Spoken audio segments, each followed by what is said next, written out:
The way you truly build wealth in this country is to invest in your own idea or somebody else's idea. Some people, you need to work a 9 to 5, and it's okay. So many people are copying other people's things opposed to tapping into themselves and really understanding, who am I, who has God called me to be, and what is my assignment here on earth. Everything that you see, it's attainable for you. Yeah. But sometimes you have to get out of your present environment and see something different to understand what's out there, and that it's not an anomaly. You can have it too.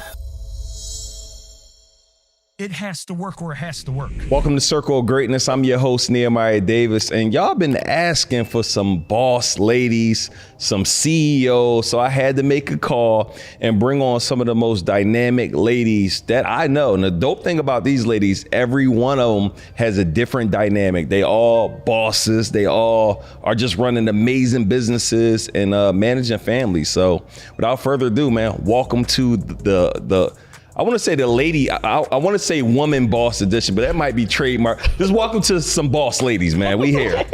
So I want to, for those who don't know y'all, I just want everybody to take like a minute, just let the world know who y'all are. I feel like everybody know Halani missed 2 weeks out, but let them know who you are. This is my business partner, lovely wife. Just amazing lady. Let everybody know. Thank you, Neo. Thank you for having me. So I'm Halani Blake, aka Mrs. 2 Weeks Out on Instagram. Retired battalion chief, 18 years in the fire service. Went on from there to start Body Envy, which is my athleisure wear company. Owner of the Loft Athletic Club, the dopest gym in the city, in the state of Georgia, period. Now I am a realtor. So just a lot of different things about me. I'm sure we'll get into it during the conversation, but I'm never complacent, always ready to do what's next, and just strive for greatness all the time. So thanks for having me. I'm happy to have you here. Next, I want to introduce Jessica. So Jessica, y'all, when I don't even remember how we first met, but however we first met, I just know 3 months later, I think she saw my car, like, I'm gonna get one of them. And like 3 months later, she went and bought her Lamborghini from trading, not selling education, but actually trading. I'm like, oh, she going crazy. So just let everybody know a little bit about yourself. Athlete, you got a long laundry list of stuff too. So let I definitely have a long laundry list, but it was the evolution of Jess, I feel like, ultimately. What's going on, guys? As he mentioned, I'm Jessica Laine. I am a trader. I am a newfound mother and a wife. I feel like I have to preface those because they have really taken the forefront of my life and really just the balance of it all. In that, I'm currently opening a school in Tanzania. So now that I just had my baby, I'm picking that back up. How you say that word? Because I thought it was Tanzania. How you say it one? The people actually over there say Tanzania. I feel like people in America say Tanzania. Got it. So Tanzania. So what is it? Tanzania. Oh. Yeah. Okay. We all learned something today. I was today years old when I learned Tanzania. Yeah, so it is on the to-do list to finish that before the end of the year. So we pushing that out. I want to be a part of that somehow. So let me know. Yeah, you should. Yeah, it's a lot of people's lives in this world that we have success, but we got to definitely pay it forward. It's a lot of people in this world that are not as blessed as us at all. And don't even have the opportunity to become. Yeah. Yeah, that's good. So, and last but not least, Ashley Fox, we've been knowing each other 10 years, amazing entrepreneur, financial analyst, worked on Wall Street, CEO of Empify. Let the people know a little bit about you, Ashley, what you got going on. Hey guys, I'm Ashley M. Fox. I am a Howard University grad, former Wall Street analyst where I worked with millionaires and billionaires. Realized that for something we use every day of our life, it is not taught in our school system. So I ended up quitting my Wall Street job, starting this company called Empify, which is the word empower and modify merged together. So we are a fintech startup that is revolutionizing how adults and children effectively build wealth in this country. And I'm also the CEO of the Wealth Builders Community App, which is like the Netflix of finance. So now adults have access to financial tools and resources in the palm of their hand. So we've been in prison systems, our programs have been in school systems, we've been in homes in the palm of your hand.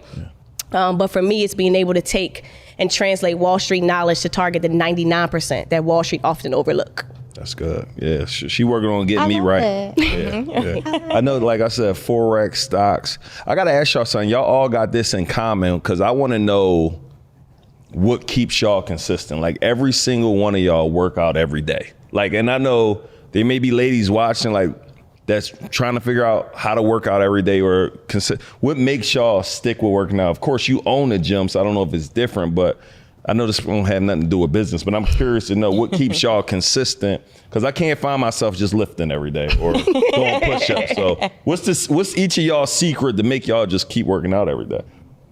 You want me to go first? Yeah, whoever. Yeah. I mean, she the gym owner. I think Go ahead, Lonnie. I mean, for me, it's not even about owning a gym. For me, it's one of the, I started, I was always an athlete. Growing up, I ran track, drill team, all that stuff. But for me, when I got into the fire service, it was an outlet for me mentally.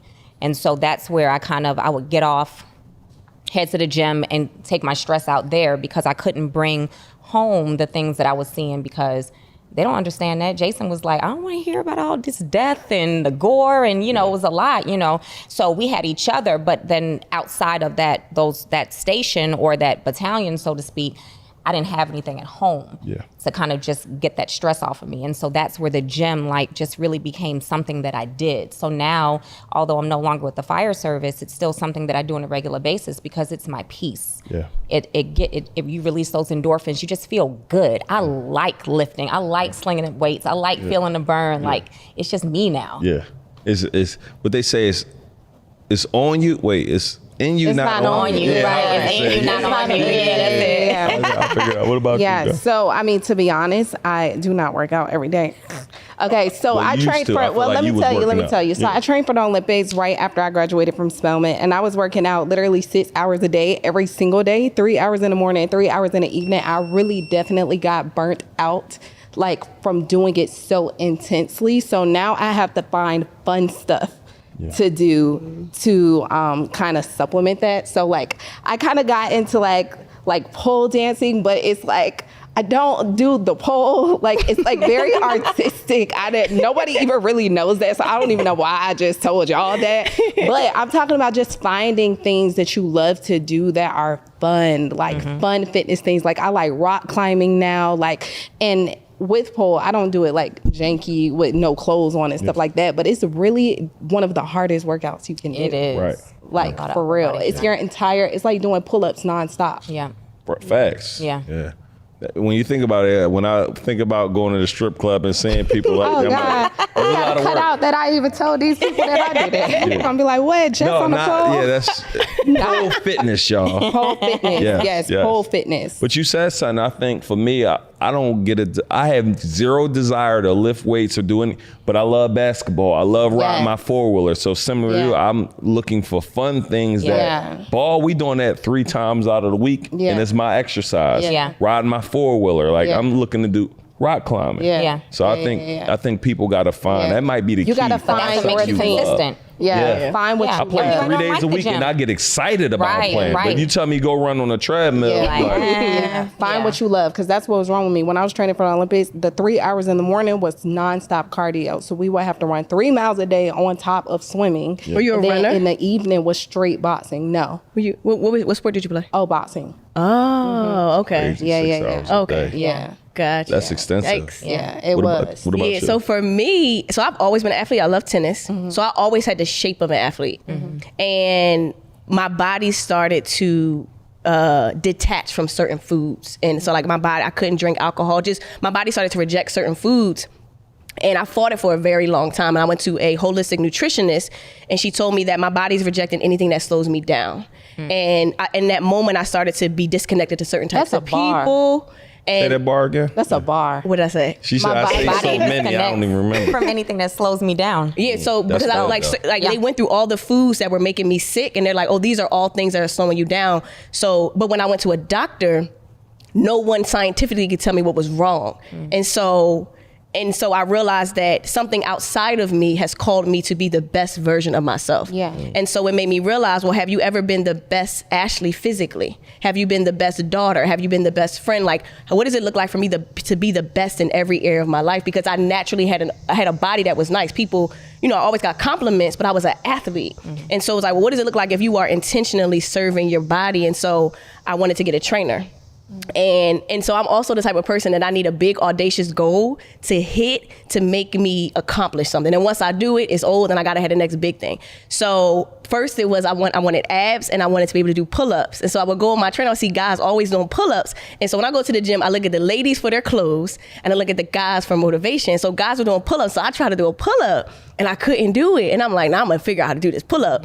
And so I kind of just kept going at it. And in that process, I started to measure my muscle mass, measure my body fat, and it became a habit. And so I felt like if you're going to be the best at everything, what is it like if you're intentional with your health? And so I became so intentional that it became a habit. So now my next thing is abs, and I'm learning it's not working out, and it's like it's actually, how many calories are you eating? Are you eating, you might be getting protein here, but are you eating vegetables? And so now it's like, what does it look like if you eat the best? And so for me, it was intention, but then it became a habit. And so now I treat myself I treat myself to watch TV. So it's like, okay, cool, you want to watch TV? You got to do cardio in the morning. So I'll watch my episode of Suits or something like that, and I'll do cardio. Everybody talking about Suits. Oh my God, you got to get in It's Suits. good. When she said I think that, you told me that the other day. I did. We was somewhere. You was like, what is Suits? What is it about? I never even watched Lawyers. Yeah, lawyers. it's good. But It's the good. writing is so Yeah, good. it's That's good. like what we binge watch. Yeah. Right, every night. Jason too? Yeah, Yeah. that's And our thing right now. there's a season 9 that's on Peacock. It's not on Netflix. Oh, thank you. Yeah, For that. no, a lot of people don't Plug. know. I just finished it last week. Okay. It's good. Speak. I want to touch on something she said though about nutrition just being the most important part, because like immediately after my baby, I snapped back, but it wasn't just going into the gym. It's the constant consistency with eating the right foods. So when you said your body rejected it, that's why I was like, that's a bar, because people don't understand that like your health is really tied to what you consume. Yeah. Absolutely. Day in and day out. Yeah. It shows in everything, your skin, your hair. I mean, Yep. everything. If you're not treating your body a certain type of way, it shows on the outside. So But you how can we work make out it a all day. priority for people to understand that is really important. Like, I mean, people dying left and right. Like, I don't know what gets in somebody's mind where they're like, I actually got to change this. Like, I love eating. I'm talking about, I eat a cheesesteak every day. I mean, chicken cheese. Like, I didn't care. Yeah. I'm like, well, I'm 30. At the time I was 35. I'm 36 now. But I'm like, well, I got time, assuming you have time. But I took Bobby, Dr. Holistic, shout out to him. I took his cleanse. It's like a vegan cleanse. And I didn't fully do it right, meaning I ate vegan for 30 days. But then I haven't ate meat, fish, or seafood in 6 months from doing. And Yeah. I'm talking about, I would have never thought I would, never in my mindset. Yeah. So I'm just wondering I don't know how to get through to people for them to understand that health is important. Unfortunately, it's systemic racism. When you think about like, we're surrounded by energy dense foods in most of our communities. Yep. So This- that's how Say it we're one more raised. time. What is it called? Energy dense foods, like Energy dense, we're like with convenience boiled- stores, yeah, okay. Popeyes, like Yeah. all of these foods that we have, like they aren't nutritious at all, Yeah. and that's how we're raised. Yeah. Yeah. It's And so hard. then It's- ultimately that's what you end up liking. You don't want to deviate from that because that's what you what you like. used to. But think about where we live. Like I love me some it's Whole Popeyes. Foods down the street. Right. But then you Yeah. have these primarily Caucasian neighborhoods where you're gonna find a Whole Foods, you're gonna find a Kill Me Crazy, you're gonna find an Arden's Garden, but you can't go to the east side and necessarily find that. Right. Yeah. Yeah. I think it's definitely your environment. For me, it was not my choice. I went through a state of like depression for a while because we also don't realize how mentally connected we are to food. There were times where I was not hungry, but I wanted food psychologically and I craved certain things. And so for me, like my favorite food is a cheeseburger, but I don't know the last time I had a cheeseburger, but like I like that stuff. But I felt like when I say I would get sick, like really, really sick, so much it would make me cry because I was so busy fighting who I used to be, and I had to accept who I was and who I was becoming. So for me, it was a something outside of Ashley said this is, but now that I think about who I am today, because this was like 2-3 years ago, if I think about the life that I live now, there was no way in hell I would have been able to physically survive eating candy every single day the way I did. So I feel like my body or my spirit was preparing me for the version of who I am today so that I can be my sharpest doing what I do. And I think I got to a place where I accepted that, which wasn't easy for me to do, but I accepted you've got to be the best and most present. If you were going to be this person to the world, I don't need anything to slow you down. And so for me, I had to make a conscious choice. And once I saw that, then it was like, okay, I need to pay for that. Like we were talking about having a personal trainer and things like that. Like I have to pay for a chef. I don't want a meal prep. I need custom meals because I have a custom diet, but I got to be willing to pay for those kind of things. So I think it's about the investment you want to make and choose to make in yourself, and being cognizant of just what you are surrounded by. And it's like, if this is what you want, then fine. But if you want something different, you got to choose to operate in a different way. Yeah, you said something. It's a choice, like all of it. You know, just like when you did Dr. Holistic. That was definitely a choice. Right, because we were doing it all at the same time. And I think Justin went the longest with it. But it was a choice to do, right? But a lot of people, they don't make that commitment. They'd rather go out, smoke hookah, do all these things. And it's like, well, I don't have money for a trainer. I don't have money to eat healthy. I don't have money to, but it's like, but you're investing in all this stuff that has no benefit to you whatsoever. It's actually, it's a hazard to your health.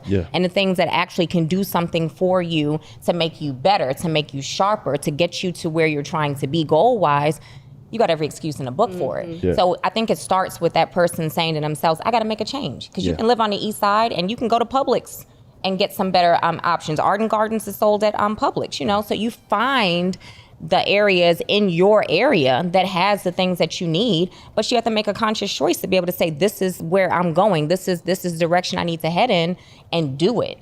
And once you get fixated, like you right now, I mean, shoot, you've been vegan now for almost for months. vegan. Well, almost, almost. But you've changed a lot. Huge for me. I'm talking about. And it is hard filet too. mignon, all of that. As soon as I get to a restaurant, Yes, and look how you've changed too. It's everything.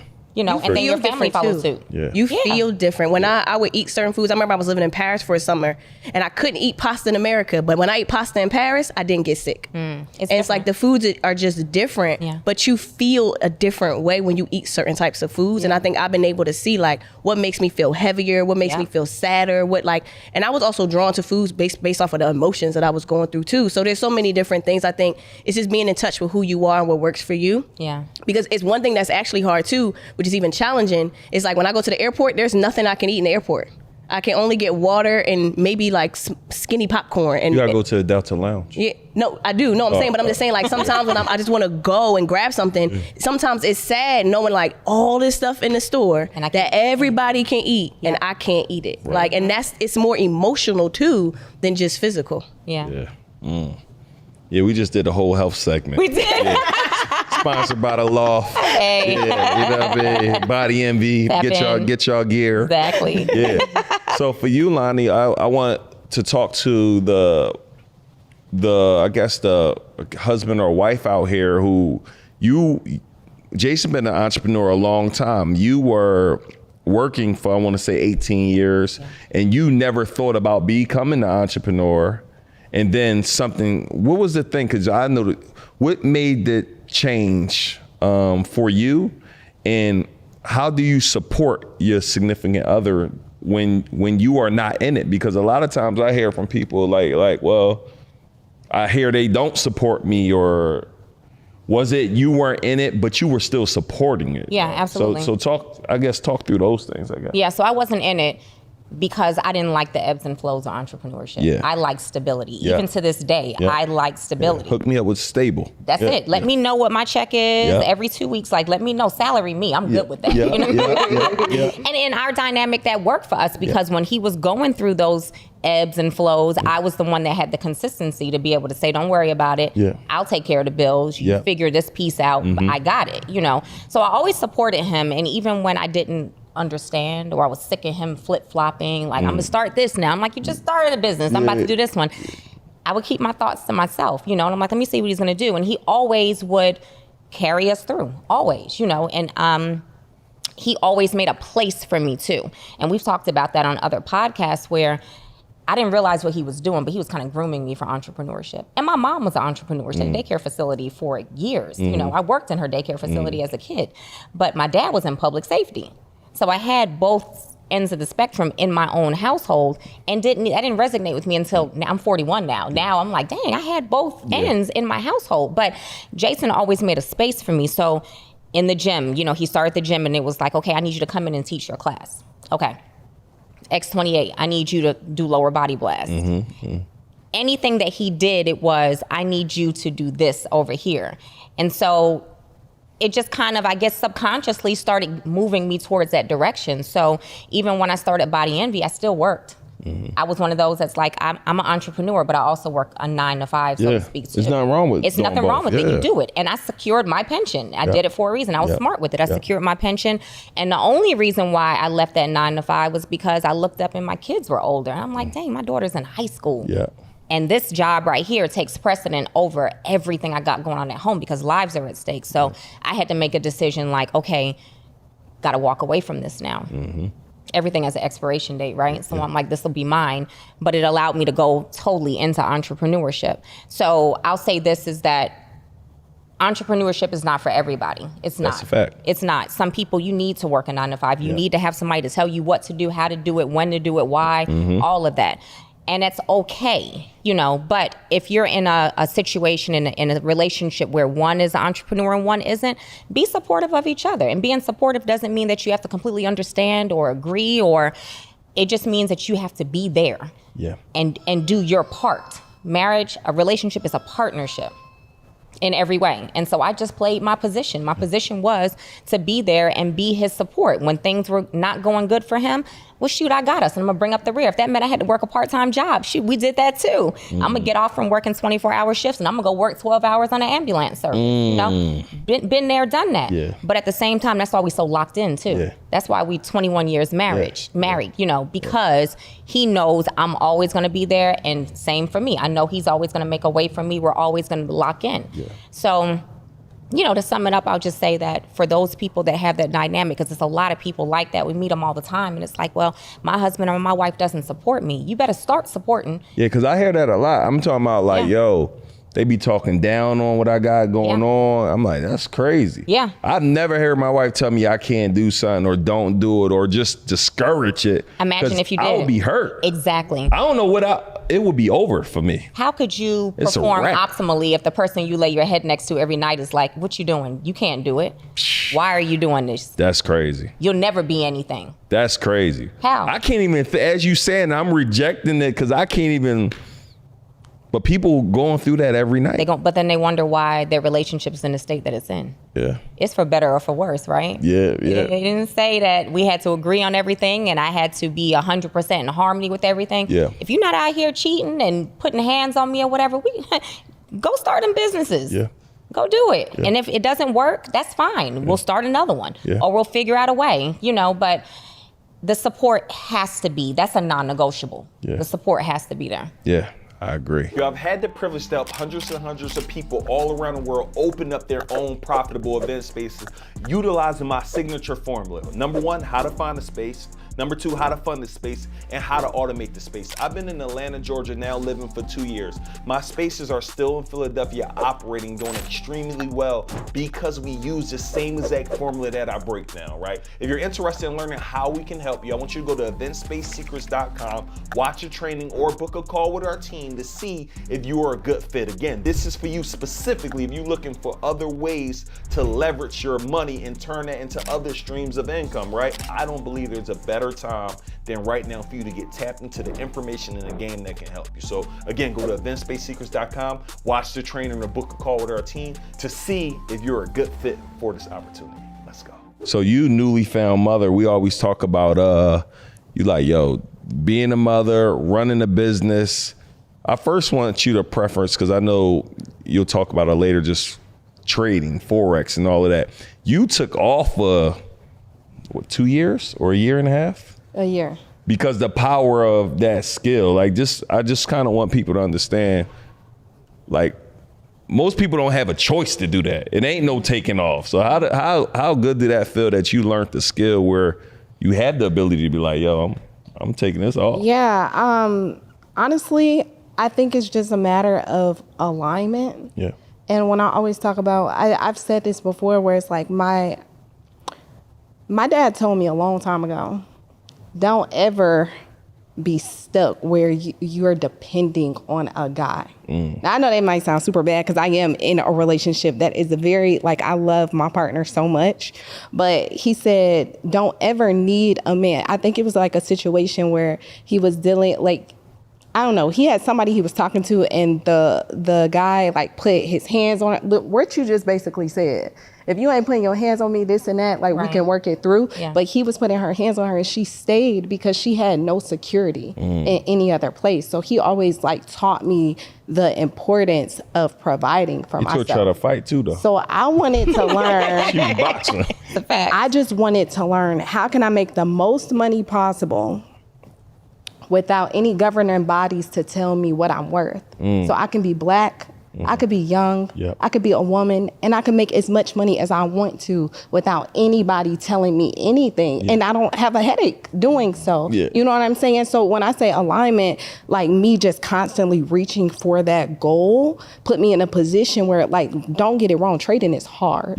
It's 100% hard, but you have to learn the skill set. Once you have the skill set, it's in your brain. You have it forever. And then all you're doing is really just adapting to the market as it goes. But for me, it was really just understanding that alignment and understanding, okay, I'm in this space, in this place for a time as this. God prepared me for what was coming next. And now I'm in this season where I can reap the rewards that I put forth so much work to accomplish. That's good. Let me ask you this, but when he was telling you, like, don't depend on the guy, what was the strategy then, though? Was it learn a skill? No. Actually, my dad was a career counselor at Georgia State. So when I said that I was doing entrepreneurship, he thought that I was batshit crazy. Okay, he was like, "You did not go to Spelman to be an entrepreneur. They didn't even want me to box." That's a whole different story. Like, I'm talking about, I was living in DC in my car for a minute because my parents was like, "You got to go to grad school, or what are we doing?" Right. You know what I'm saying? So, it was just me wanting this for myself. Like, me wanting better for myself, me wanting that number. Like, he told me that, but in his mind, he was still talking about a 9-to-5 security. Right. You know what I'm saying? He just saying, go do something, but don't depend on nobody. Yeah. He was just saying, make sure you always have your own, ultimately. But then me, I like that. You said a minute ago, you got to have this big astronomical goal. And then once you accomplish it, it's like, I had met a trader, and I think he told me he like made $100,000 in a day. I didn't really think that was possible. I didn't think it was possible. I'm like, hell no. You know what I'm saying? What? You know you did. What you mean? What? Like, you think about it, when people go to college, they get a job just so they can make $100,000 in a year. You don't even realize what's possible. Some people say, I remember being in school and saying, okay, when I first graduated high school, my dad said, what do you want your major to be? Well, computer science, they make about $100,000 per year. You should do that. You know what I'm saying? And that's how people are approaching school. So based on the salary, my goal, and me understanding somebody can make $100,000 in a way. Oh, hell no. How can I do that? Okay, how can I make the most money? Okay, I got to do this. Oh, all I got to do is learn this skill set? What? And can't nobody take it away from me? Okay, bet. Let's do that. Let's learn that.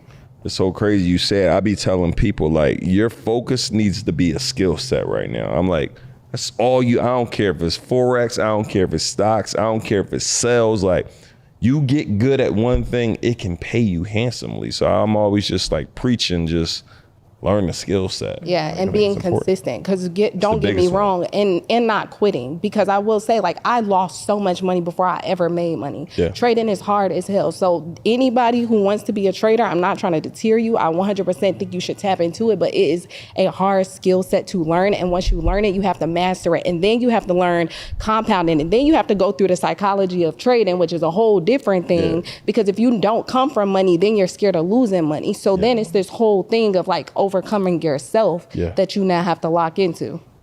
That's crazy. That's a lot. So Ash, I want to ask you, because you were just talk about how she saw like somebody make $100K in a day. Your last job as an analyst on Wall Street, I want to say you only talk with people who managed between who had at least 25 million. So if you had less than 25 million, we sent you downstairs. Right. So you had to have at least $25 million. That's just crazy. So I don't even talk to you unless you got 25 million in your account. Yeah, that's crazy. Talk about, like, what did that do to you mentally to make you understand that it's so much more out here? So I was that girl. I had to make 6 figures. And I went to Howard because engineering or finance could make you a lot of money. And I wanted to major in psychology though, but you had to have like a master's or a doctorate. So when I went to Howard, they taught you how to eat, how to dress. The companies came and I found out they paid you $10,000. I said, I need that job.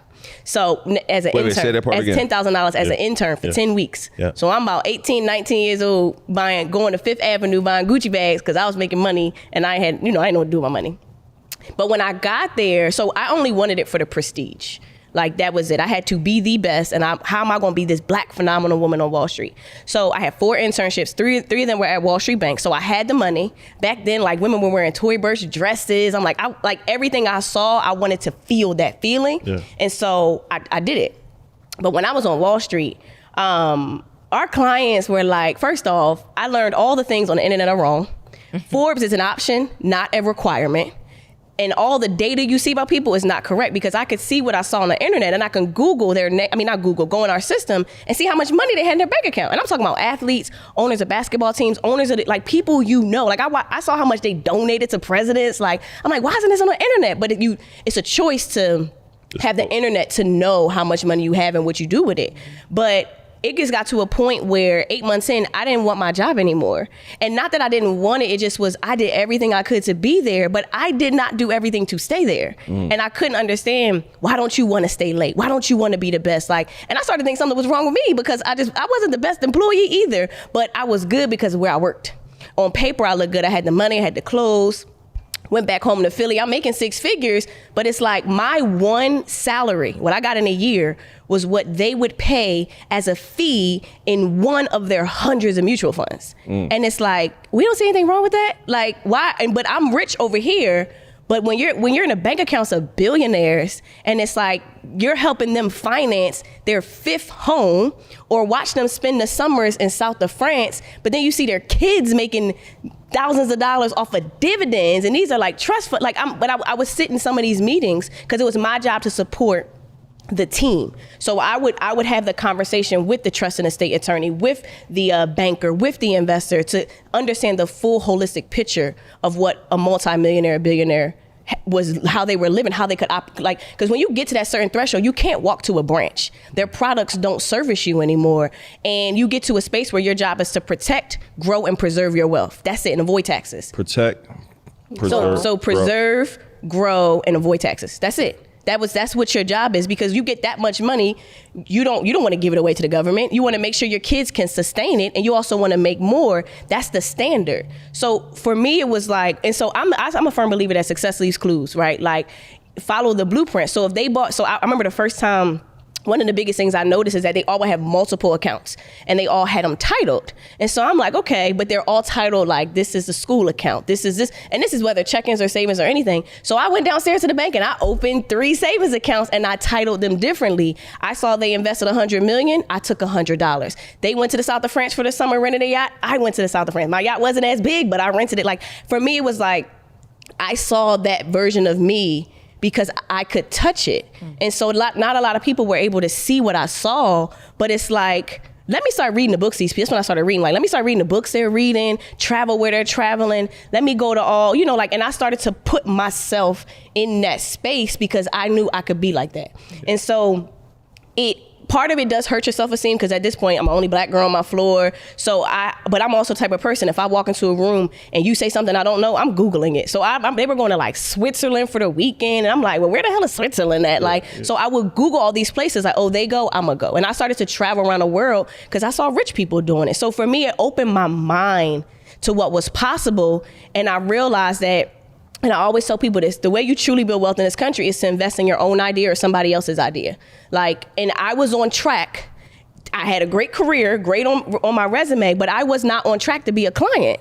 So it's like, if I'm sitting at the wrong end of the table. Like we took our clients to the top floor of the building to have a client meeting. The floor smelled different. The food tasted, and it just was like, I want that life. And so it gave me the perspective to know I deserve to be like that client. So when I see people, it's funny because it's like, when you go through the space of making money, in how you mentioned, like, you can't be afraid to lose money. I've been in points where I've been kicked out my place, but I know I'm gonna be a billionaire because I saw it. Like, but when you're not used, when you make your first 100,000 in a month, it's like, whoa, like, I'm not used to this. But girl, you think it too small because you know what it looks like and what they do with that kind of money. So for me, it opened my mind. And sometimes I think because of the audience I serve, I'm targeting the people that aren't on Wall Street.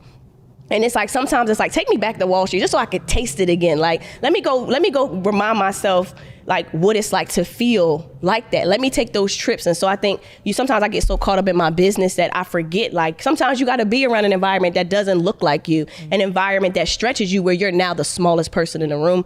But for me, I mean, it led me to a point where I ended up quitting my job to like, I'm gonna go build something. Let me go build my own JP Morgan because that's where I used to work, you know? So yeah, opened my mind personally. Yeah, and that's me. I love the idea. I love that. Yeah. I love what she said about it's exposure. She was exposed to a whole different world, which let her see that could be her world too. And I think that's so important for just people, anybody that's listening to this podcast, right? To understand that everything that you see, it's attainable for you. Yeah. It's definitely attainable, but sometimes you have to get out of your present environment and see something different to understand what's out there, and that it's not an anomaly. You can have it too. That's a fact. You know, and then you get into these different circles where be uncomfortable in these rooms. Yeah. Like, we used to talk about that all the time. Like, be uncomfortable in the rooms that you're in because, yeah, you are the small person for now, but it exposes you to everything that you don't see because you're so accustomed to be around the people that you're comfortable with because y'all are on the same playing field. But you need to get away from that. Yeah. Because that exposure that you saw helps you to see, like, dang, I'll never be able to do what they're doing if I stay right here. Facts. I'm on the other end of the table, the wrong side of the table. And I think it was no coincidence that I wasn't the best employee either. Like, but when I think about my career path, like, I ended up working in a white collar job with millionaires and billionaires, and then I taught in the prison system, right? So I have a perspective of how America is a well-oiled machine, from how it looks from the richest person's eyes to being in a prison system, to the public school system. I wouldn't have been able to do what I've done if I started in the school system and then worked on Wall Street, because my level of what's possible for the people I serve comes from what I saw. So they borrow my belief because I was able to see something that the world may never see because of the career path that I chose. That's good. That's good. That's crazy. Yeah. Yeah. So let me ask you, Halani. Mic drop. Yeah, that was a mic drop. She snapped out. So you're mother, wife, running multiple businesses, gym, brand, and now you're ventured off into real estate, about to go get some people these homes. And you talked about not being stuck. Like, how important is it to just be able to continue? Like, so many people get stuck and they don't evolve. And ever since I've known you, there's a constant level of pushing yourself to achieve the best in everything that you do. Like, when you set your mind to something, you get it. Like, is that always been just in you? Like, once you set your mind on something, you gonna go, you give everything you do, everything you got. Always. I just want people to understand the importance of that. Yeah, always. I always go into something, whatever I'm doing, head down. Yeah. And it's like, okay, this is a new space for me. Yeah. I have to learn. I have to soak up as much information as I can. Once I get the information, I can run. Yeah. But I have to be able to do what I need to do. So even like I was telling Jessica before we started taping, that some of my other businesses, I'm kind of putting them on pause right now, because I need to focus right now on this, because it's a new space for me. Yeah. And this is, real estate. That's the biggest purchases people make is real estate. That's a fact. Just home ownership for people. That's probably the largest purchase that they'll make in their entire life, plus the legalities that are behind it, So I'm not playing around with it. Yeah. So like, let me pause some of these things. We're not ending them. We're just pausing them for a second, because I'm one person, right? But literally everything that I do it with the intention of being the best at it all. Yeah. But I have to say that I'm human, so I have my doubts. And when things start going left, I'm like, did I make the right choice? I question myself sometimes, like, should I have left the fire service? Like, should I have not stayed? I question myself some days. But I have to say that being around people like you guys, like, how instrumental you've been with my success, just saying, hey, do this. Yeah. And when you know that certain people are in certain situations and you trust them, I'm able to say, okay, and do it. And it turns out amazing. And so it's having not only yourself to tap into, not only, I have Jason, of course, he's the one that pushed me to get into real estate. Yeah. So I have him, but having those other people that see your potential, the things that you don't even see about yourself. Yeah, that's they can look at you and say, hey, you should do this because you're great at this. Yeah. You might see it for yourself. That's and so a I think fact. that's always helped me to just really excel in everything. I mean, even just growing up being a student in school, it was like, I got to get straight A's. Like I just have to, because that's what I wanted for me, you know? And then when I went to college, it was, got to get a degree. Yeah. Fire service. I got to move up the ranks. I can't just stay riding tailboard. I have to be a ranking person within this department, and being a Black female, you know, you're always coming in as kind of like the underdog. And I love that, you know, so I'm like, I can show you better than I can tell you, you know? And so I always operate like that. So now coming into this real estate space, I'm like, I'm ready to take over. Yeah, I know you going. I'm speaking first year, selling like 20 million in cribs. Oh, me too, Neo. Yeah. Let's it's talk gonna about it, happen. okay? That's the basement for you. Yeah. 20 million in Atlanta. That could be like Easy. 40, like 5 houses for real. It ain't even got to be a lot of cribs. Because the average house right now, you talking is about $430K right now. Yeah. So, And I mean, and if y'all looking at this, y'all know what it missed 2 weeks. I know she got an Instagram for her. What's the Instagram for you? Is it Real Houses of Atlanta. Real Houses of Atlanta. So y'all make sure y'all go out and buy them houses from her. Absolutely. But yeah, it's powerful when you set your mind on something. You really just go head on. I think people gotta start doing it. You gotta go all in. There's no other way. And I think that's where the ball is kind of dropped for a lot of people, is because they expect instant success with things. And if it doesn't come instantly, it doesn't work like that. No, If it doesn't happen instantly, it's like, well, this is not for me. But what work did you put in? What did you do to solidify your success? What did you do? It's not based off, like, people get really hung up on social media. Well, I have a following, so because I have a following, that means that whatever I drop should go. No. That's not the real world. And then as soon as they see don't get that. they don't get it. They be like, post me. It ain't gonna do nothing. Right. Exactly. Throw me in your stories. All right, I got you. Right. You got to keep doing it over and over again. Unless you Beyonce or you don't worry. Like, I believe you got to just put more work in. That's the thing. People don't want to work. They want it the easy way. Yeah. Everything requires a form of work. Y'all ever see this? Yo, post me. You go on their page, it ain't posted. Right. Yo, you mind throwing this flyer up? I go look at their page. You don't got You this. only got it up. So why Yo, you want throw the me? link in your story. You don't even got it in your bio, man. Exactly. What are we doing? Yeah. It's a lot of backwards thinking. Yeah. But you have to put the work in and understand that success takes time. Everything doesn't come overnight. Some things will jump real quick. Yeah. And then some things are going to just take more time. The main thing is making sure you're giving it your all. Yeah. In every single way. Yeah. And so, that truly is what I do. It seemed like all y'all was raised up. Y'all, mom and dad, everybody? Mm-hmm. Yeah, but no. Yeah, but no. What you mean by, like? My dad was there, but he wasn't there. Got it. He very much a womanizer. So they divorced when I was 16. Got it. Okay. But it seemed like y'all all was instilled with, I don't know if that go get it. Like, go make this thing happen from what I'm hearing. Like, so I think that's important. I think more ladies got to just go. You got to go get it now. I'm learning now. You can't depend on nobody. You got to go get it. That, and I think that, like, my parents definitely instilled my faith in me. So really just understanding, even for what you said and what you said in regards to your alignment and how God synchronized things in your life to where now you're able to help so many people because of the order in which it flowed. And when you talk about your life, you know what I'm saying? I think that a lot of people aren't able to move because they're lost. And a lot of people really don't understand their true purpose in this world. And they look at other things. They'll say, oh, I want to start a clothing line because Halani's doing a clothing line, but that's not even their thing. That's not what God put them on this earth to do. So it will never be anointed because it's not your thing. Yeah. So many people are copying other people's things opposed to tapping into themselves and really understanding, who am I? Who has God called me to be? And what is my assignment here on earth? So those are 3 questions you asked. Who am I?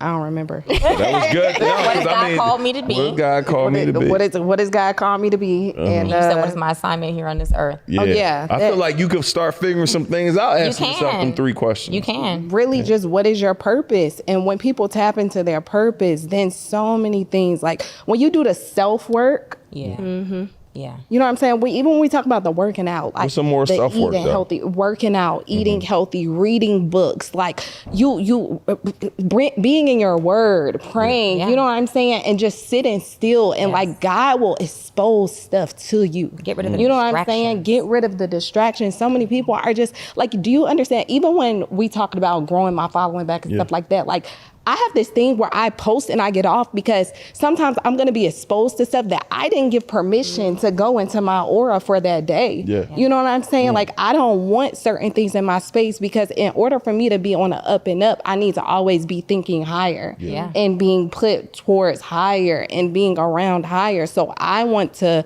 put in permission. Like I don't watch TV. I don't watch the news, none of that. Like I want to pick the books I read. And when I'm reading them, now I'm being enlightened, doing the things that I need to get me to the next level. Yeah. What's a book on purpose or that you may have, or one of your? Well, right now I'm reading Outwitting the Devil. I read it once before a long time ago. Yeah, by Napoleon. Yep, I'm reading that right now. You have, on self-discipline, you have Brian Tracy, No Excuses. But really, Mark Batterson, it is Draw the Circle. It's a devotional book, but it's not really like a devotional that you just like.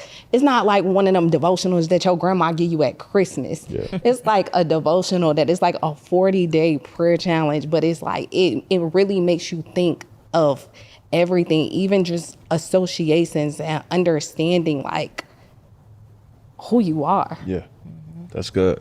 Let me ask y'all this, because we talk about the successes a lot. We know y'all all successful doing y'all thing, but what's some things entrepreneurs or people and ladies in general we need to be looking out for that you like, damn, I wish I would have saw this bump in the road? Or is there anything like that, maybe on the financial side, that we need to be looking out for? Or in whatever side, I don't know if y'all got anything that y'all maybe have went through that you like, I don't want nobody to have to go through this. I think, so one of the things when you mentioned kind of self-work, a lot of what I'm able to articulate is because I've been going to therapy since 2017. So I've made a commitment. I went on TV one time, Fox News, and you know how you take a picture, you do a video, and you look like you're looking for what's wrong with you. And I didn't see anything wrong. And it was like, I didn't really sign up to be in the light. I just wanted to change the world. And I remember my mentor saying to me, well, it's selfish of you to hide who you are from the world, knowing what you know. And when he said that, that was the first time I took the initiative to accept whatever comes in my path and opportunity, I'm gonna take it. So I've written for Forbes, and I'm not a writer, but maybe somebody thinks I'm good at it, right?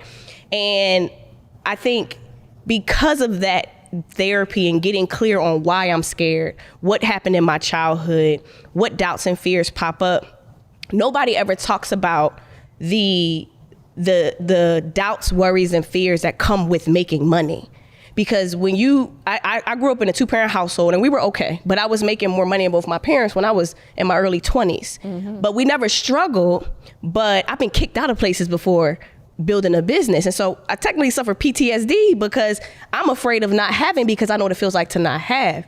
And the more you accumulate, if you've never had it, you're not solely familiar with it or identify with wealth, right? And so I think for me, but even though I saw it, as I started to make money, I wanted to make sure I never lost it. And even no matter if it's $1 million or 10,000 or 100,000, whatever, I think I went through a phase of life where you got to recognize making money sometimes is connected to trauma, because you're so accustomed to not having money so much that we don't know what to do with it, and we're not in the best position. And I think even though I saw what I saw on Wall Street, I remember making my first $1 million, and it felt like nothing to me. And it's like you've dreamt of this day, but all I thought about is how disconnected I was from more people. And it's like, okay, well, what do you need to do to feel connected with who you are, but also feel worthy of having money? And I think because I've made mistakes with money, because I've not had money, I've been kicked out places, I think it's growing your identity with who you want to be as the money accumulates. And I think for me, the more money I made at a certain point, because I started to recognize girl, if you're gonna say you want to be a billionaire, this little million ain't nothing. What you doing? But intentionally surrounding yourself around the equivalent to what Wall Street was to me, so much that it's a big deal to you and you got to celebrate it. But being around people that don't make you feel bad for having the things that you want. I was recently on a podcast, And I'm sitting there talking about the kind of car I want to get and what I want to do and how, I'll go to places like, I don't want to eat here. I want my hotel to look this way. But I've had people I've been around where that doesn't matter to them. So now I feel like an outcast because I want a housekeeper. I don't like folding clothes. I want somebody to fold my clothes. I can cook, cool, but I don't have time. And it's like, when you're not around people who that has normalized that, sometimes your self-doubt kicks in. And so I think one of the things I had to kind of check myself, it's like, it's okay to dream big and accomplish big, but you got to be okay with the bigness that comes with who you're becoming. And I think for me, I had to do a lot of self-reflection, like, well, why do you feel uncomfortable? Or why do you feel like this is not a lot when this is what you've always dreamt of having? And I think I had to go sit and have a conversation. Well, maybe you're uncomfortable because you didn't grow with a lot of money and you feel disconnected from the people who made you feel bad for having money. And so I think talking about that and having those conversations and also accepting the fact that you are who you are to your team. I was at a conference not too long ago with the former CEO of Ford, and he said, when you're a leader, your facial expression no longer belongs to you. And it was like, I never thought of it like that. And if I'm having a bad day, you're going to know, but that's not fair to my team. That's not fair to the people I love. And it's like, if these people are looking at you in this light, you got to recognize you got to be the best version of you every single day. And you always got to work on yourself to become the person you dreamed of becoming. And so for me, it's a lot of internal work that it's like, you could see the things on social media, but you don't necessarily know what they went through to accomplish that or what they're dealing with having that. And so for me, I can't afford, I was talking to my assistant, she was like, going back to therapy. I'm doing really good right now. It's like, no, you need therapy the most when you're doing your best. And it's like, it's every day I learn, I still got work to do. And I've been doing this for years because there's a new level that I'm accomplishing. And I can't see life without having an executive team around Ashley and her brain, her heart, her physical body. And it's like, I would pay thousands of dollars to make sure that I'm growing in every area of my life. And I think people don't recognize that. But when you start to get the money, you are worth the investment. And sometimes you got to use the experts who are following their dreams to help you follow your dreams. It's good. She deep. Yeah. That was good. Yeah. I'll say one of the things, when you start making money, a lot of times you make poor decisions with the money, right? Yeah. Especially when you're not accustomed. I've been there.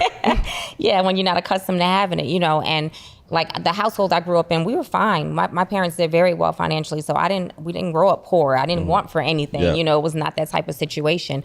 But of course, the money that we made was different than the money my parents made. Like my mom was making 6 figures a year, and back in the 80s and 90s, that's a lot of freaking money, right? That's crazy. Exactly. Yeah. It's crazy, right? We can live very, very well. But now 6 figures a year, it's like, okay, you can live decently, sure. But the thing is that what does money look like?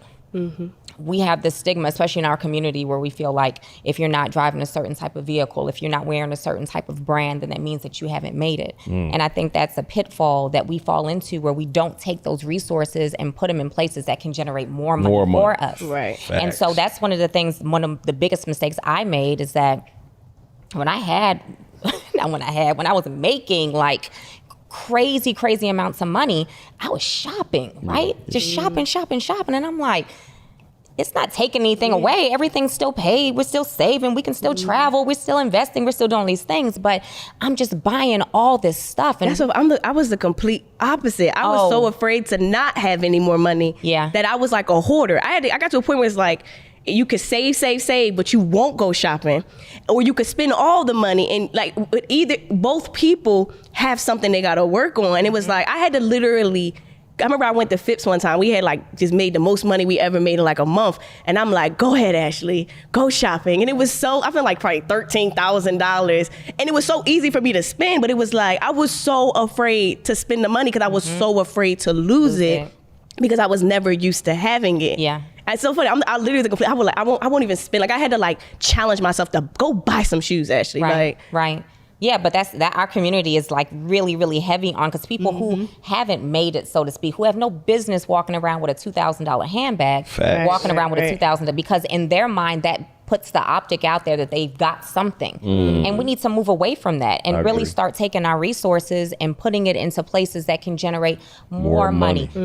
Where we can have trust funds for our children, set it up the way other nationalities set up for their children, generational wealth for the family, the members they'll never ever meet, right? But we have this stigma of if you don't drive a certain vehicle, if you don't wear designer, if you just don't have these things that, are you really making money? Right. And it sucks that it's set up that way. But we have to move away from that. That is crazy. And it's one of the pitfalls that I see all the time. And it's like, if I could do it all over again, it's so many things. Once we were robbed, and this is probably the first time I ever said this publicly. Yeah. When our house was broken into and they cleared my closet out, it was like, I have spent all this money on all these material things. Some of the things I can't replace because they'll never make them again. Yep. And it's like, dang, I've wasted so much money. I could have taken that money and invested it here and there and had something to show for it, versus now someone's broken into my home and stolen these things from me and I can't replace them. Yeah. Nor do I want to anymore. But it made me have a different mindset of money and what we should do with money. It's nothing wrong with living well. It's nothing wrong with having a nice thing that you like. But when you think that mentally, that means that you've arrived based off of the material things that you can show to the world, that's a problem. It is. And I see it all the time. I know we all do, sitting on this couch. We see it all the time. And we really just, as a people, need to move away from that stigma. That means absolutely nothing. Nothing. Right, but take that money and start creating a generational wealth. I wish we had bought certain homes when the market was crazy and you could buy a home for $15,000. I wish.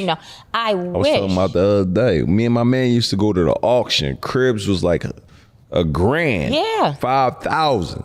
In Philly, we used to go to auction at 38th and Market. And they had cribs that like stay, or like people passed on them, $1,000 homes. I'm like, what a time. Exactly. And I think we could do both. Yeah. I think like we like shiny things. I like nice things.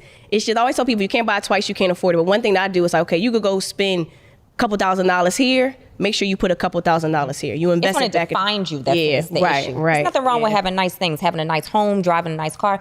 All of those things are well and good, but you also have to have other things on the back end set up too. That can't be what you want the world to see you as, and that means that you're doing something. Because you can't cash in on a pocketbook. No. Like that joint don't give you no return unless it's a certain bag. But no one's buying them like, well, this is going to give me a return in a couple. I think you said something. I think that plagues a lot of us though. Mm-hmm. And another one is living above our means. That crap will get you out of here. Like You could do that in business too. I found myself, because I know I'm capable of making money, sometimes I feel like, I think you're spending too much because everything is an investment in my business. And it's like, I can go make it back. I done made it before, I could do this again. This is because it gets to a certain point too where certain expenses don't seem like a lot of money. But when you look at the numbers, it adds. I remember I was talking about, I was in my accountant, it's like, this how much we spend every month? But it's like, $2,000-$3,000 here. It doesn't seem like a lot, but it's like, I could go make it. And it's just like, I think for me personally, even being in finance, it's like, it's different learning how to invest, and it's a different managing money for a business. Yeah. And I'm not in a position yet where I now see it, but like I see why a CFO is somebody you need to hire, because it's sometimes challenging for me to let me sit down and manage the money and make sure we're on track. Because your accountant's job is not to be a CFO, which I've learned. You need somebody to be a CFO and somebody to help you avoid taxes and manage your taxes. But sometimes your ability to create money leads with your ability to invest money back into your business when you got to properly manage it. And I know I didn't learn that in college, but learning how to properly manage money and hire the right people to help you manage, one that you can trust, but also somebody that's actually skilled at what you do. Because in my mind, I can make millions of dollars, but I can spend millions of dollars in my business at the same time. Mm-hmm. Hey, listen, I had to stop the episode. Listen, really quick. This is the book responsible for making so many people grow their social media, right? Their income, their impact and influence, leveraging social media. And you're probably looking at it like, yo, Neil, I don't feel like waiting for you to ship me this book, right, y'all? Go to My IG Cashbook right now, myigcashbook.com. Get a direct download to get this in your inbox so you can immediately start leveraging the strategies. This is over 86 pages. Every single chapter is going to give you a gem to grow your audience, to grow your impact, and to grow your influence, right? And I literally created it for you. This is the same thing that I literally watch people go crazy with. So go to myigcashbook.com, go ahead and claim your copy. It will be in your inbox. And when you do that, buy everything that it comes with. I got an IG course with it and a bunch of other things that I know is going to truly help you go crazy. myigcashbook.com. Let's go. How's juggling new motherhood, business? How's that? Time allocation is very important because I'm such a organized, scheduled person that when a baby comes out, your schedule is not really, it's your baby schedule. Yeah. You know what I'm saying? Like, your schedule don't matter. It's out your the window. baby's schedule that matters. So time allocation is like super important, I would say. I mean, I know that's like a short. How are you managing that now? No, is it you get up earlier? Or do you like, how are you managing trading and running the business? Well, yeah, I think that's a I know beautiful you got a little, thing. you have some help too. So no, I think that's the beautiful thing about me. Like, I mean, I would say all the time, and people have probably heard this before, I am not a businesswoman. I am a trader. Because it's you know, like it's two different entities. Like, I don't want to have a lot of employees that I have to sit and like it's a headache to me for my personality type. It doesn't work well for me. I just like to wake up, see if I see a setup for the day, take the trade, compound it, and keep growing money. Yeah. You know what I'm saying? Like, I am not really the business woman that, you know, I do know that I need to scale. And I think that's the place that I am right now. Like, okay, what's my next thing? Now that I can make money with my eyes closed, what's my next thing that I am looking to do outside of changing the world in the school and so forth like that? But it's like, I mean, at the same time though, I just turned 30. So I think that there's so much growth and room for my future in terms of building businesses. Yeah. Even listening to you, you're like really inspiring. I'm literally like, oh wow, yeah, like, okay, yeah, because people ask me to manage accounts and stuff like that all the time. Like, I don't have the capacity. Not only that, the legalities that comes along with that. You know what I'm saying? Federal Trade Commission, like all these different things. Like, I just literally like to sit back and make money for myself. And that's okay. Jessica is out the way. Okay. okay. And I think you said something. And you said it earlier when you said to Halani, like, let me go start a clothing brand because Halani started a clothing brand. That may not be for you. Like, we all up here got different personalities. Like, Essie's structure as well. Like, well, Halani's structure, y'all all pretty much structured. Like, you know, it ain't no wing. It's not, all right, guys, let's fly out to Rome tonight type of thing. I don't think so. No, right? So me, Rome. Yeah, right. I'm out. Bet. He at the airport trying to book the flight. I don't even got a bag. but basically, I think people got to really understand what works for you because you got to live with you. Yeah. But I think too, just like understanding, you know, when most people start businesses, they start businesses to make money. Yeah. You know what I'm saying? People take careers to make money. And with me, it's like, I make money without the businesses or the careers. So the passion fulfilling thing is really just helping people. But I know that, like, even with kind of what you just said about, like, you know, you're selfish if you keep this stuff to yourself. You're selfish if you don't really pay it forward and like try to help people's lives and stuff like that. So that's why I want to start the school in Tanzania. I mean, I'm a fully funded, so I'm not really getting anything out of it. But it's like, it's over there, they make like $1 to $5 a day. Yeah. You know what I'm saying? I cannot even fathom like what, like. Yeah. And you have to be called to do that stuff though. Yeah. That's why it's important. Because you go through me saying I do not like e-commerce, and I know that. And it's like, while it may look sexy, but you got to go through so much to make it successful. And you got to be willing to go. Like, for me, there's no plan B. You give me $100 million right now, I'm waking up every day to do what I do because this is who I am. And I think when we chase after money, you're always going to find somebody that has more of it. Something's always going to be shinier. So you're always going to be chasing and never really be fulfilled. But I think it's important to recognize, like, I've sat with people and they're like, somebody said to me, there's a difference between a founder and a CEO. And it's like, I'm learning what it means to own a business, but to also be a CEO. Like, I have to make the decision now. I'll talk to my partner. Call me out if my face doesn't look good, because I know when I show up to work every day, my team feels a certain type of way if my face doesn't give them the motivation they need to excel. And it's like, you don't have to do that. You can go home and have all the faces, all the attitudes, all you want. Me, I got to show up every day and be a CEO. And that has to be a conscious choice, because the bigger your team gets, the more people you have watching you. And I think the internet makes people feel like everything is so sexy. But when she said to me, do you really want to be a CEO? And it's kind of like, well, if I'm gonna build a business that's sold for $3 billion, I'm not doing this alone. So I gotta learn how to be a CEO, and that's my next big thing. Yeah. That's important. I think that's beautiful. Cause I don't want employees. Like, one of my mentors, she got like 7,000 employees. Her name's CEO Nicole. She's an amazing businesswoman. But like me, I can't even think about stuff. Keep me out the way. I'm the like same to when it be comes. out the I way. want a lean team that's fire. Yeah. Give me 10 to 20 Yep. Effective efficient. people. Yep. Yes, you know what I mean? Yeah. Like some effective people. I just want to make money, spend time with my baby and my fiance. Yeah, I want and go Amazon. I travel. want to be Amazon. I want Amazon. You want big. Every time I have to have issues with my staff or I gotta grow, it's like if Jeff Bezos can build this and he's the second largest employer in America, you can do this, Ashley. Who's and the that's first? Walmart. Walmart. But that's like it's like, look, you got, I think we're like a team of 7-8 people. Like you need Jeff Bezos money. But it's not even just Bezos money, it's impact for me. Yeah. For me, it's like if you could hit 1 billion people, you can make $1 billion.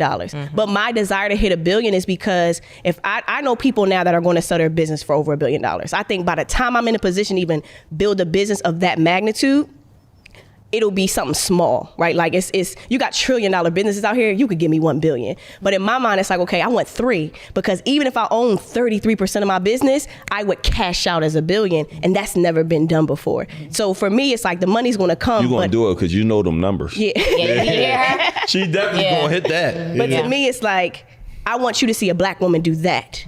Like the money is like, after a certain point, you have enough money, but it's like, I want the world to see a black woman do that, but use her intellect to do it and not necessarily have to be a musician or things like that. It's like, what if you actually see someone who is educated do something to change the world? The money's gonna come, but to me, it's like, if I can't let employees and my ability to not know how to be the best CEO yet stop me from impacting the world. So for me, if Jeff Bezos could change the world, we could get stuff in a matter of days. I could teach people financial education and be what McDonald's fries is to the world, and Empify is what financial education is to the world.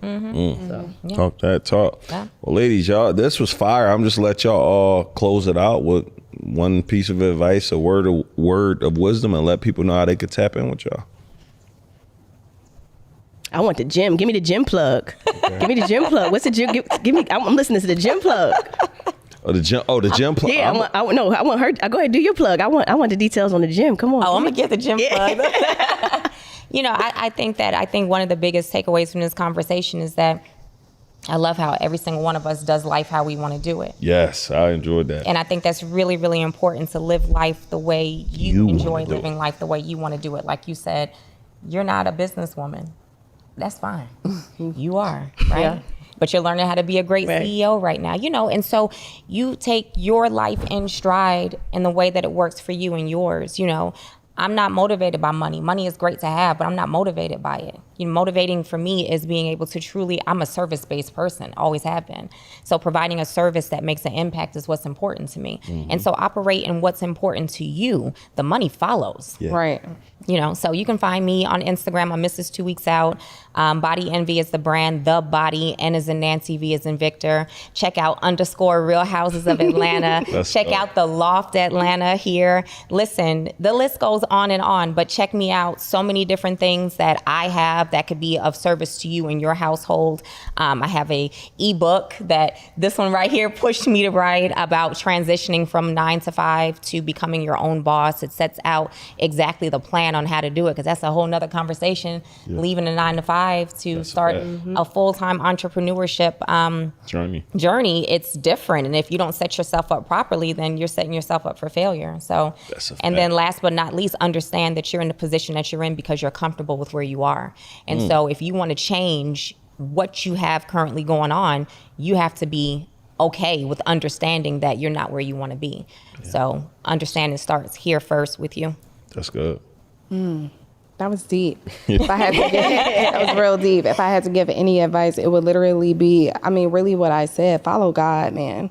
Like, God more than anything, your God-given self, like, no matter what you want to do in this world, if God did not ordain it, You know what I'm saying? If he didn't put his anointing on it and his blessings on it, like, it will not manifest. And just understanding who you are, understanding God and him inside of you really leads you towards your purpose. So just walking with him and really just letting him lead. You know what I'm saying? Like, people go out here and network, try to meet this person, try to meet this person. Like, at the end of the day, if you follow God, God are going to bring the people that you need to in your life to be around you and to surround you for you to get to that next place. So really, that's the most important thing. I'm Jessica Laine. It's Jessica Laine on Instagram. There's a whole bunch of scam pages. I was about to say, you got the most fake pages I have ever seen on social media. And you trade Forex too? Forex, yeah. Ooh. Yeah, I hate it. But the crazy thing is, I never post about Forex on my page for the most part, strictly because of all of the scamming that is there. Like, I'm talking about somebody got scammed out of $50,000 because they thought that they were sending it to me to trade. Yep. That's another thing. I do not trade for anyone, you guys. So anybody that is pretending to be me, it is not me. I will not reach out to you. Not it, my boy. I will not reach out to you. WhatsApp, Telegram, Facebook, the whole nine. It's not me. She will not be hitting you up. I will not be sliding in your DM. She got a virtual event that you can learn from. Don't hit her up, though. Yeah, the conference. So for me, I think you ladies touched on the intangibles. I think one of the biggest things, being a woman in finance, it's important for us to understand that whether we are employed, we want to start a business, struggling in our careers, effectively building wealth and leaving a family legacy is important. And I feel like because I saw it on Wall Street, wealth does not have a color. Therefore, it looks like all of us. And no matter how you're accumulating it, you have to recognize and identify with wealth. And I think that starts with who you love and look at in the mirror every day. So my biggest thing is whether you have a lot of money or a little bit, start small and build big, be consistent. My company is Empify. You can go to empify.com, our Wealth Builders Community app, wealthbuilderscommunity.com. I am hosting a 5-day virtual summit focusing on building wealth and utilizing investing as a way to create cash flow, to create consistent cash flow, no matter with how much you are starting with or how many mistakes you have made in the past. So you can go to mycashflowcreation.com. We learned a lot during this segment, just talking about life and who we are as business owners. But now you get me into a space where I'm able to educate you to take what I learned on Wall Street and bring it to the everyday person over the course of 5 days straight, where we're not just learning, we're putting in the actionable steps that we need to effectively build wealth. So you can go to mycashflowcreation.com.